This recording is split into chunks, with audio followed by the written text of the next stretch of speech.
وأحسن منك لم تر قط عيني وأجمل منك لم تلد النساء خلقت مبرأ من كل عيب خلقت مبرأ من كل عيب كأنك قد خلقت كما تشاء كتاب أنزلناه إليك مبارك ليدبروا آياته وليتذكر أولو الألباب۔ یہ کتاب برکت والی ہے جسے ہم نے آپ کی طرف نازل فرمایا ہے تاکہ دانش مند لوگ اس کی آیتوں میں غور و فکر کریں اور نصیحت حاصل کریں۔ استغفر اللہ الذی لا الہ الا هو الحی القیوم واتوب الیہ۔ اللہم صل علی سیدنا محمد وعلی آل سیدنا محمد بعدد کل ذرۃ مئۃ الف الف مرۃ۔ سامعین و ناظرین کرام، السلام علیکم ورحمۃ اللہ وبرکاتہ۔ سامعین کرام، سورہ انبیاء آیت 16 حصہ 2۔ آج کی گفتگو کا موضوع کیا ہے؟ وہ یہ ہے کہ کیا زمین اور آسمان کی پیدائش بے مقصد ہوئی ہے؟ اس کے ساتھ ہی سامعین کرام آج کے سبق کا آغاز کرتے ہیں۔ سب سے پہلے گزشتہ سبق کا آموختہ ہوگا۔ وَمَا خَلَقْنَا السَّمَاءَ وَالْأَرْضَ وَمَا بَيْنَهُمَا لَاعِبِينَ، اور ہم نے آسمان اور زمین کو اور جو کچھ ان کے درمیان ہے کھیل تماشے کے طور پر بیکار نہیں بنایا۔ سامعین کرام، سورہ انبیاء آیت 16 آج حصہ 2 میں وَمَا خَلَقْنَا السَّمَاءَ وَالْأَرْضَ، اور ہم نے نہیں پیدا کیا آسمان اور زمین کو، وما بینہما، اور جو اس کے درمیان ہے، لاعبین، کھیل کے طور پہ نہیں پیدا کیا۔ لو اردنا، اگر ہم چاہتے، ان نتخذ لہوا، کہ ہم کوئی بنا لیں کھیل، لاتخذناہ من لدنا، ہم یقیناً بنا لیتے اپنی جانب سے، یعنی کوئی اور، ان کننا فاعلین، اگر ہم ایسا کرنا چاہتے۔ سامعین کرام، بہت اہم آیت ہے اور اس میں کافی مضامین ہیں، اور ایسے مضامین ہیں جس سے ہم روزمرہ کی زندگی میں اس سے ہمارا واسطہ پڑتا ہے۔ اور روزمرہ کی زندگی سامعین کرام اگر ہم دیکھیں تو یہ تقریباً بلا مقصد ہے۔ اگر آپ دیکھیں اور غور کریں کہ ہم جو زندگی گزار رہے ہیں یہ تقریباً بلا مقصد زندگی ہے، کیونکہ جو مقاصد باطلہ ہم نے بنائے ہوئے ہیں اس کا تو کوئی حاصل وصول نہیں ہے۔ اکثر تو یہ ہے نا کہ دنیا اور ما فیہا کو ہم نے مقصد بنا لیا ہے، یہ میں، یہ میری ماں، یہ میرے باپ، یہ میری بیوی، یہ میرے بچے، یہ میرے پوتے پوتیاں وغیرہ وغیرہ جو بھی، پھر یہ میرا کاروبار، اور یہ میرا کارخانہ، اور یہ میری نوکری، اور یہ میرا عہدہ، اور یہ میرا مختلف چیزیں جو ہیں دنیا اور ما فیہا کا میں نے آپ کو نام لیا ہے۔ گزشتہ درس میں بھی اس پہ میں نے بات کی تھی، لیکن چونکہ مضمون بہت اہم ہے تو چند گزارشات میں مزید کرنا چاہتا ہوں اس آیت کے متعلق۔ اور بات یہ ہے کہ اس آیت میں ہمیں جھنجھوڑا گیا ہے، یعنی اللہ تعالیٰ ہمیں جھنجھوڑا ہے کہ تم بلا مقصد زندگی کیوں گزار رہے ہو؟ میں نے تو تمہیں بلا مقصد نہیں پیدا کیا ہے۔ اگر تمہارا یہ خیال ہے کہ جیسا کہ ہم عملی طور پہ سامعین اکرام ایسا کر رہے ہیں، بلا مقصد زندگی گزار رہے ہیں، کوئی حاصل وصول نہیں ہے، اور مقاصد باطلہ کے تحت تو زندگی گزاری نہیں جاتی، اگر گزاری بھی جائے جیسے کہ ہم گزار رہے ہیں تو وہ تو لا حاصل ہے، اس کا تو کوئی یعنی صحیح نتیجہ نہیں ہم اخذ کر سکیں گے۔ ایک بات سامعین کرام میں آپ کی توجہ دلاتا ہوں کہ ہم اکثر جنت کی دعا کرتے رہتے ہیں۔ بعض لوگ خوابوں کی جنت میں رہتے ہیں کہ ایسا ہوگا، اور ہم تو آخر امت مسلمہ ہیں اور ہم نے کلمہ پڑھا ہوا ہے، کیا ہوا کہ ہم عمل نہیں کر رہے، کیا ہوا کہ ہم نے اپنے رب کو بھلا دیا ہے۔ یعنی یہ ہم زبان سے نہیں کہہ رہے، زبان حال سے کہہ رہے ہیں، زبان قال سے نہیں کہہ رہے، زبان حال سے ہم یہ کہہ رہے ہیں کہ کوئی بات نہیں، اگر ہم نے دنیا کو مقصد بنا بھی لیا ہے تو کیا ہوا، کلمہ تو پڑھا ہوا ہے ہم نے حضور صلی اللہ علیہ وسلم کا، پھر میں 5 وقت کی نماز پڑھتا ہوں، پھر میں زکوٰۃ باقاعدگی سے دیتا ہوں، روزے ہر سال رکھتا ہوں، ہر سال عمرے حج پہ جاتا ہوں، تو کیا ہوا کہ میں نے دنیا کو اپنا مقصود، مطلوب اور محبوب بنا لیا ہے۔ اور یقیناً ایسے ہی کیا ہوا ہے سامنے کرام، ہم میں سے اکثر لوگوں نے دنیا ہی کو اپنا مقصد زندگی بنا لیا ہے، دنیا سے محبت کرتے ہیں، یعنی دنیا اور ما فیہا سے ہم محبت کرتے ہیں، اس میں کوئی جھوٹ کی بات نہیں ہے سامنے کرام۔ اگر میں کہہ رہا ہوں تو بقائمی ہوش و حواس کہہ رہا ہوں، اور اگر آپ مجھ پہ مجنون ہونے کا فتویٰ لگاتے ہیں تو میرے لیے یہ کوئی تعجب کی بات نہیں ہے، ایسا کیا گیا ہے۔ لیکن بات جو ہے وہ دل لگتی ہے، اور بات صحیح ہے کہ ہم بلا مقصد زندگی گزار رہے ہیں۔ دیکھیں یہ کوئی زندگی نہیں ہے سامنے کرام جو ہم گزار رہے ہیں، اس کو وہ ایک شاعر نے کہا ہے نا کہ زندگی آمد برائے بندگی، زندگی بے بندگی شرمندگی۔ زندگی تو بندگی کے لیے آئی ہے، زندگی آمد برائے بندگی، اور زندگی بے بندگی شرمندگی۔ بے مقصد زندگی جو ہے، بے بندگی زندگی جو ہے، یہ تو شرمندگی ہے، جیسا کہ آج ہم شرمندہ ہیں سامنے کرام۔ اقوام عالم میں ہم ایک شرمندہ ترین قوم ہیں من حیث القوم، امت کے لحاظ سے ہم یعنی شرمندہ ہیں، ذلیل ہیں اور خوار ہیں، ایسا ہے کہ نہیں ہے؟ پھر یعنی اللہ تعالیٰ کے عذاب کی انتہا کیا ہے کہ وہ امت جو حضور صلی اللہ علیہ وسلم کا کلمہ پڑھتی ہے، کلمہ توحید پڑھتی ہے، حضور کی رسالت کی زبان سے تصدیق کرتی ہے، اس پہ کوڑا ہے عیسائیوں کا جو کہ گمراہ قوم ہے، لضالین ہے، اور جو مغضوب علیہ قوم ہے، ضربت علیہم الذلۃ والمسکنہ، جس پر ذلت اور رسوائی چسپاں ہو چکی ہے، وہ بھی ہم پہ یعنی حاکم بنا بیٹھا ہے۔ اس سے زیادہ اور کیا شرمندگی کی بات ہوگی؟ بڑے افسوس کی بات ہے۔ ہم تو اصل میں اللہ تعالیٰ کے عذاب کو محسوس نہیں کرتے نا، ہم تو سمجھتے ہیں کہ یار یہ دنیا میں کھا رہے ہیں، پی رہے ہیں، جی رہے ہیں اچھی طریقے سے، کیا عذاب ہے؟ مجھے بعض لوگ کہتے ہیں کہ یہ تم جو کہتے ہو یہ کون سا عذاب ہے؟ اچھی طرح پاکستان ترقی کر رہا ہے، سڑکیں بن رہی ہیں، پل بن رہے ہیں، وغیرہ وغیرہ، جی ڈی پی گروتھ میں اضافہ ہو رہا ہے سالانہ، اور پاکستان جو ہے آئندہ دہائی میں جو ہے مضبوط ترین معاشی طور پہ مستحکم ہونے والا ہے، اور یہ ایشیا کا ٹائیگر بننے والا ہے۔ افسوس ہے ایسی سوچ پہ جو دنیا دارانہ سوچ ہے۔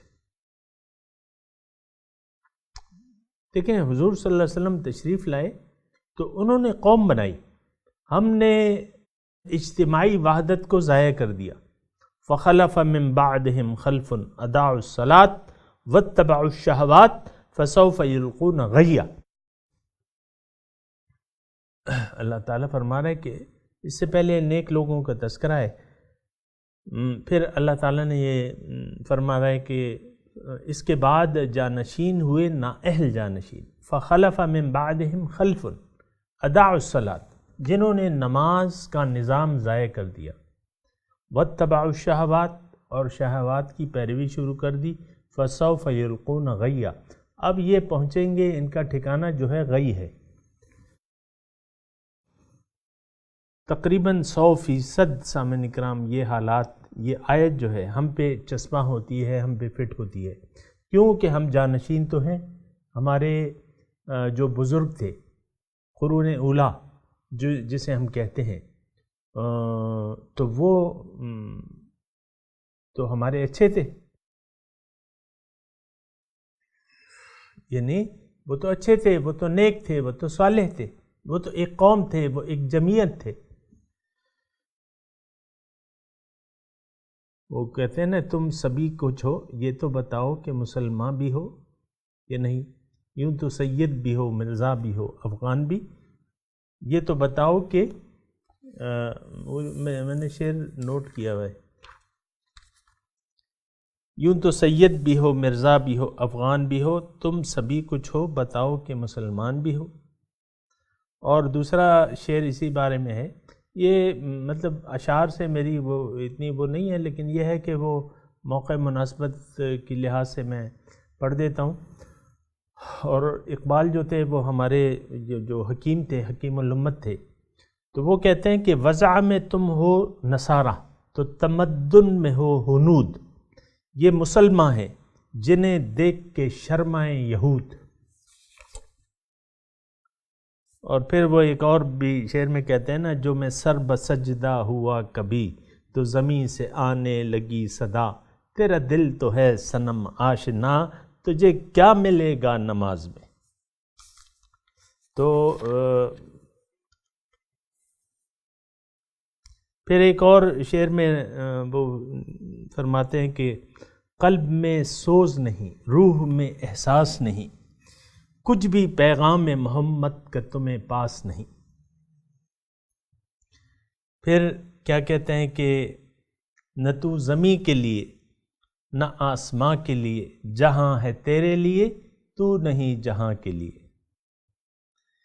اور پھر کہتے ہیں کہ کیا ہے تو نے متاع غرور کا سودا، فریب سود و زیاں، فریب سود و زیاں، لا الہ الا اللہ۔ اور پھر کہتے ہیں کہ یہ مال و دولت دنیا، یہ رشتہ پیوند، بتان وہم و گما، لا الہ الا اللہ۔ پھر کہتے ہیں کہ محبت کا جنوں باقی نہیں ہے، مسلمانوں میں خون باقی نہیں ہے، صفیں کج دل پریشاں، دل پریشاں سجدہ بے ذوق، کہ جذبہ اندروں باقی نہیں ہے۔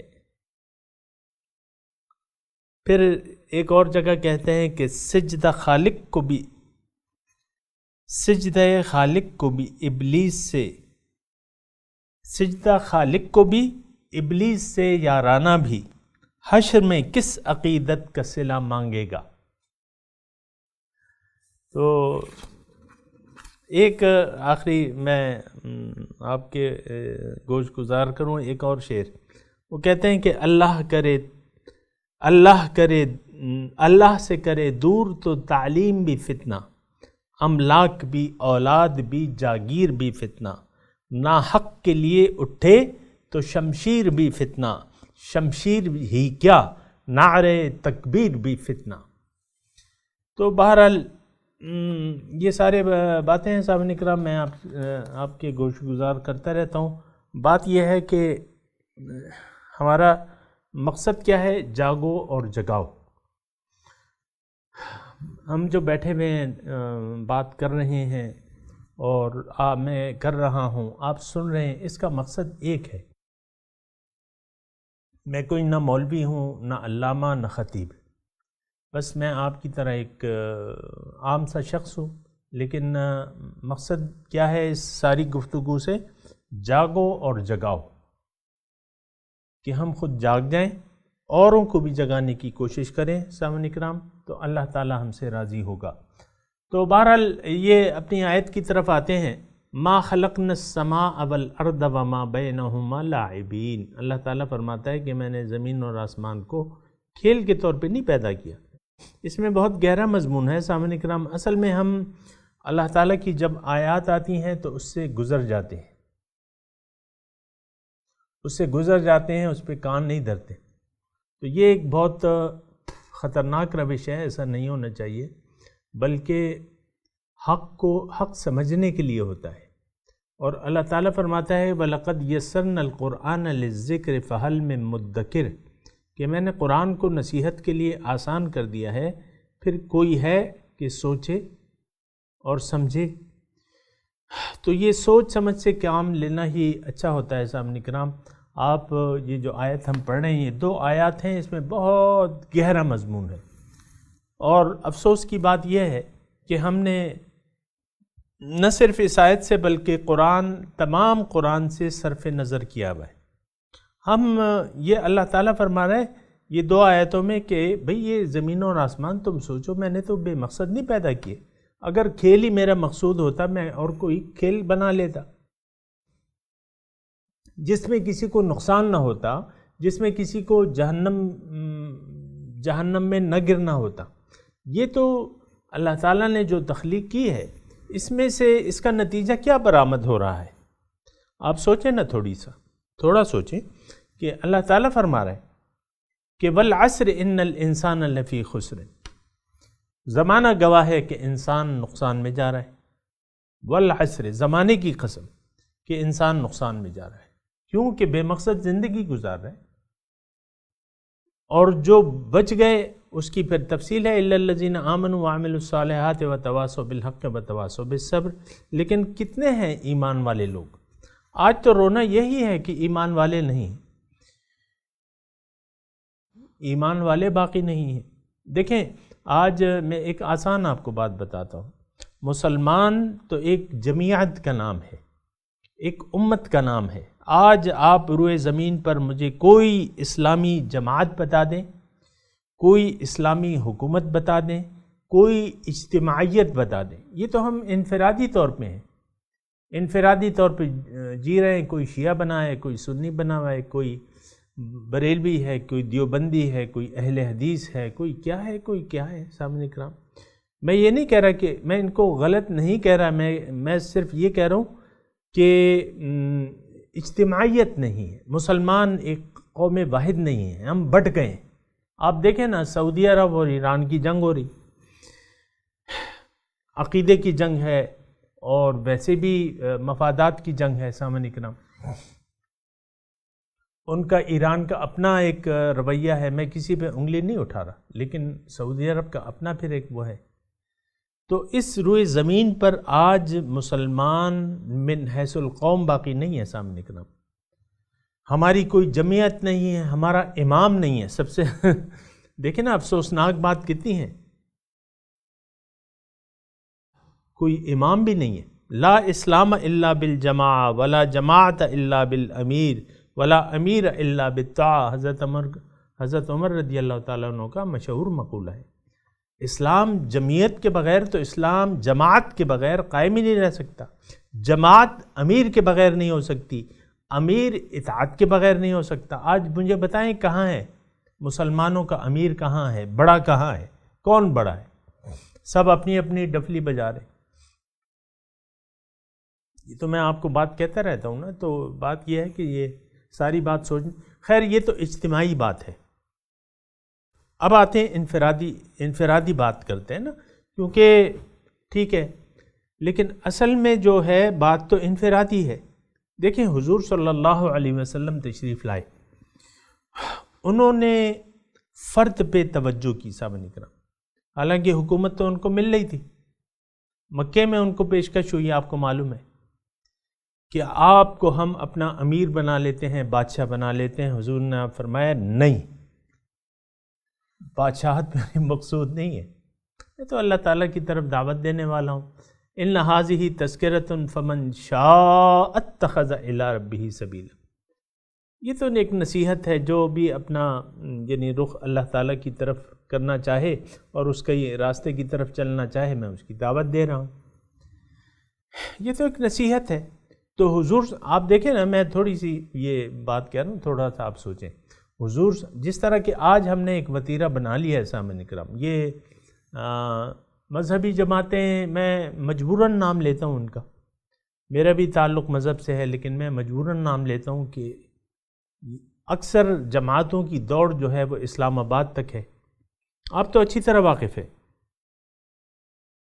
کہ وہ اسلام آباد، یعنی طریقہ کار کیا ہے کہ آپ اسلام آباد تک پہنچیں اور پھر وہاں سے نظام کو، یعنی چلیں کہہ لیں منزل ان کی اسلامی نظام ہے، لیکن طریقہ کار کیا ہے کہ وہ اسلام آباد میں بیٹھ کے جو ہے تخت اقتدار پہ بیٹھ کے اور حکومت میں شریک ہو کے یہ کام کرنا چاہتے ہیں. ایسی بات دیکھیں، حضور صلی اللہ علیہ وسلم کا طریقہ کار یہ نہیں تھا. ٹھیک ہے وہ عالم ہیں اور ہوں گی ان کی اپنی کچھ مصلحتیں ہوں گی، لیکن میں جب حضور صلی اللہ علیہ وسلم کی زندگی اور ان کے طریقہ کار کی طرف آپ کو، تو انہوں نے فرد سے بات شروع کی. سب سے پہلے آپ دیکھیں ایمان کون ہے؟ حضرت ختیجہ رضی اللہ تعالیٰ عنہ. پھر آپ دیکھیں حضرت ابوبکر صدیق، غلاموں میں جو ہے حضرت اسامہ بن زید. اسی طرح آپ دیکھیں یعنی افراد سے انہوں نے ایک جماعت بنائی ہے، افراد کو بنا کے. آج تو آپ دیکھیں، پھر میں تذکرہ کر رہا ہوں، جماعتوں کا تذکرہ کر رہا ہوں، ان کے جو پاور شو ہوتے ہیں نا سامعین کرام، ان کی جو باتیں ہوتی ہیں، میں کسی کے خلاف نہیں ہوں لیکن میں اپنے قومی طرز عمل کو دیکھ رہا ہوں. ان کے دیکھیں یہ کہتے ہیں کرپشن ختم کرو. بڑی جو جماعتیں ہیں، ایک جماعت ہے اس میں آپ کو پتہ ہے کہ وہ کہتے ہیں کرپشن ختم کرو، ہم اسلام آباد پہنچ کے کرپشن کو ختم کریں گے. بھئی تم فرد کو تو بناؤ، افراد ہی نہیں ہے تمہارے پاس لاکھوں کا جو جتھا ہے وہ کیا ہے؟ وہ عام لوگ ہیں. افراد سے قوم بنتی ہے، تم افراد کی اصلاح کرو، ایک جماعت بناؤ، اور پھر یہ ہے کہ اس کے اپنے مراحل ہیں سامنے کرام، جد و جہد ہے، محنت ہے، اور پھر استقامت ہے دین پہ. تو آپ بعض اوقات ہوتے ہیں ان جماعتوں کے جتھے، وہ پاور شو جو ہوتے ہیں لاکھوں کے ہوتے ہیں. اب وہ لاکھوں لوگوں میں آپ کو پتہ ہے کہ کون کون ہوتا ہے سامنے کرام. بہرحال میں اس کی بات نہیں کر رہا، میں اپنی بات کر رہا ہوں. میں اور آپ جو زندگی گزاریں اس پہ ہم نے سوچنا ہے.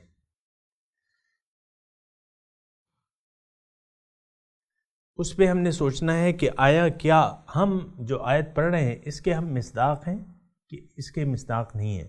کیا ہم بھی بے مقصد زندگی گزار رہے ہیں؟ کیا اللہ تعالیٰ، دیکھیں ایک میں یعنی آپ کو اپنا ایک تجزیہ پیش کرتا ہوں. وہ تجزیہ یہ ہے کہ ہم جو زندگی ہم گزار رہے ہیں، جو معاشرہ یہ زندگی گزار رہا ہے، اس سے یہ پتہ چلتا ہے کہ اللہ تعالیٰ نے ہمیں بے مقصد پیدا کیا ہے. حقیقت میں کوئی مقصد نہیں ہے ہماری پیدائش کا. اور پھر اگر جب وہاں سے ہم نے یعنی ہمیں کوئی سبق نہیں ملتا دین کی طرف سے، یا ہم سبق لینے کی کوشش نہیں کرتے، پھر تو ظاہر ہے پھر تو دنیا رہ گئی. دنیا ہمارا مقصود بن چکی ہے. اس سے تو آپ لوگ دیکھیں ہر شخص جو ہے اپنے یعنی دنیا داری میں مصروف ہے. بہت سے متشرع لوگ جو ہیں انہوں نے داڑھی بھی رکھی ہوئی ہے. میں کہتا ہوں داڑھی شرع کے مطابق داڑھی بھی ہے، لباس بھی ہے، نماز ہے، روزہ ہے، زکوٰۃ ہے، حج ہے، کلمہ پڑھتے ہیں، لیکن زندگی بے مقصد ہے. اللہ مقصود نہیں ہے، دنیا مقصود ہے. دنیا کے لیے کوشش ہے، ساتھ یہ کام کرتے ہیں. ایسی بات نہیں ہے. دیکھیں دنیا تابع ہے ہمارے دین کے. دین نہ ہو، اگر دین نہ ہو تو دنیا کا کوئی یعنی حاصل وصول نہیں ہے. اگر دین ہے تو دین کے ساتھ پھر آپ دنیا کو استعمال کر سکتے ہیں، دین کے لیے استعمال کر سکتے ہیں. پھر آپ کو اجازت ہے آپ دنیاوی تعلیم حاصل کریں، آپ کاروبار کریں، آپ نوکری کریں، اچھے عہدے حاصل کریں، جو بھی آپ کر سکتے ہیں. اپنے لیے مکان بنائیں، آپ کے اپنی پراپرٹی بنا سکتے ہیں. اللہ تعالیٰ نے اگر آپ کو دیا ہے پراپرٹی بنائیں، شادی کریں، بچے پیدا کریں، اور خاندان بنائیں، اس ساری کاموں کی آپ کو اجازت ہے، دولت ہے، آپ اللہ تعالیٰ کا حق رکھیں، باقی دولت اپنے لیے نہیں، مطلب اپنے وارثوں کے لیے جمع کر سکتے ہیں، اپنے لیے تو آپ وہ جمع کریں گے جو آپ آگے بھجوا دیں گے، لیکن ان سب کاموں کی اجازت ہے سامنے کرام، یہ بات میں بالکل واضح کر دوں۔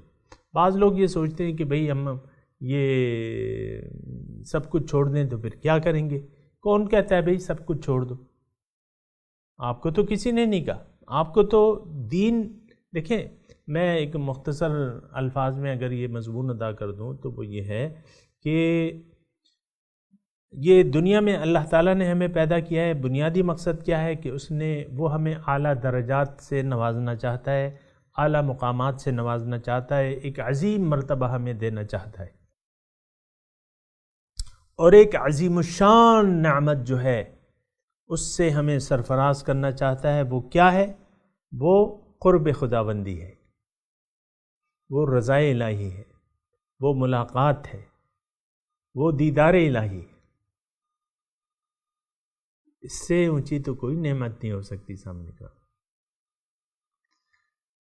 اللہ باقی من کل فانی، اللہ تعالیٰ باقی ہے، وہ اس کی عظمت، اس کی کبریائی اور اس کی صفات، پھر اس کی ذات، اللہ تعالیٰ ان سب سے ہمیں روشناس کرانا چاہتا ہے۔ بہت عظیم الشان مقصد ہے اور بہت یہ عظیم مقصود ہے۔ لا مقصودہ الا اللہ، اللہ کے سوا کوئی مقصود نہیں ہے، تو اس کے لیے ہمیں اللہ تعالیٰ نے پیدا کیا ہے۔ یہ کوئی کھیل تماشا نہیں ہے، دنیا داری کے ذریعے اللہ تعالیٰ فرما رہا ہے کہ تم میرے قریب ہو جاؤ، دنیا داری سے دنیا کو استعمال کر کے آپ میرے قریب ہو جاؤ۔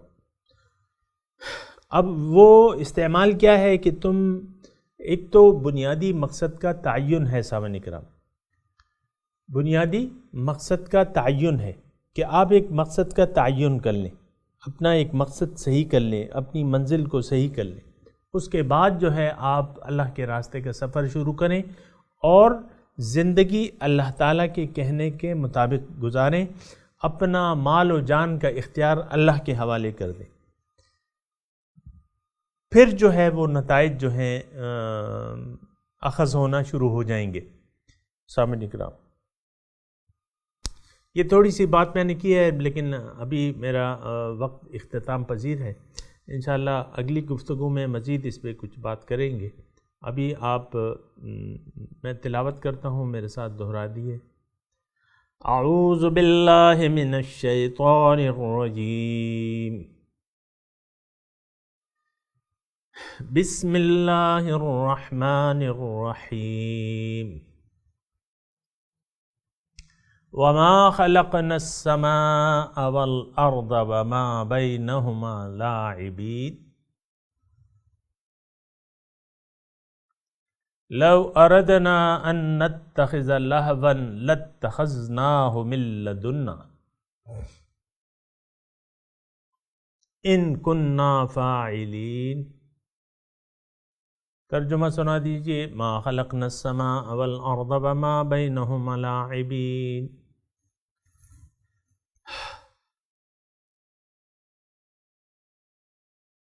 اور میں نے نہیں پیدا کیا آسمان اور زمین اور جو کچھ اس کے مابین ہے، کھیل کے طور پہ نہیں پیدا کیا، یعنی بے مقصد نہیں پیدا کیا۔ کھیل تو عام طور پہ بے مقصد ہی ہوتے ہیں۔ لو اردنا ان نتخذ لہوا لاتخذناہ من لدنا،